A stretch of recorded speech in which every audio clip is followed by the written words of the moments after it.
আসসালামু আলাইকুম ওরহমতুল্লাহি ওবারাকাতু। আলহামদুলিল্লাহি রাব্বিল আলামিন ওয়াসসালাতু ওয়াসসালামু আলা মান লা নাবিয়্যা বা'দা আম্মা বাদ।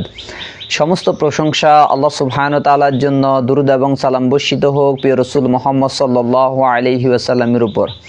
প্রিয় মুসলিম ভাই এবং বন্ধুগণ, এক নজরে আমরা হজ্জের প্রকারভেদ সম্পর্কে জানব। হজ হচ্ছে যে তিন প্রকার। এক নাম্বার হচ্ছে যে তামাত্তু হজ।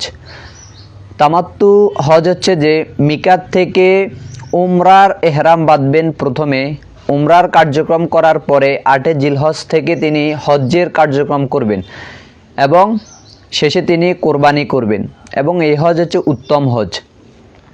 2 নাম্বার হচ্ছে যে কেরান হজ।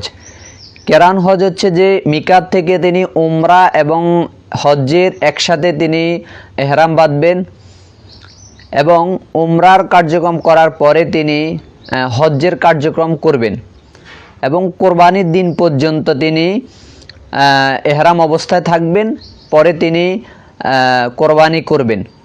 3 নাম্বার হচ্ছে যে এফরাদ হজ। এফরাদ হাজি তিনি মিকাত থেকে হজ্জের এহরাম বাঁধবেন, তিনি শুধু হজ্জের যাবতীয় কার্যক্রমগুলোই করবেন এবং তিনি কোরবানি করবেন না। এটি হচ্ছে যে এফরাদ হজ। তাহলে তামাত্তু হজ, কেরান হজ এবং এফরাদ হজ, এই 3 প্রকার হজ্জের মধ্যে তামাত্তু হজ হচ্ছে যে সর্বোত্তম। ওয়াসাল্লাল্লাহু নবিনা মুহাম্মদ ওয়া আলা আলিহি ওয়া সাহবিহি আজমাইন। ওয়াসসালামু আলাইকুম ওয়া রাহমাতুল্লাহি ওয়া বারাকাতুহু।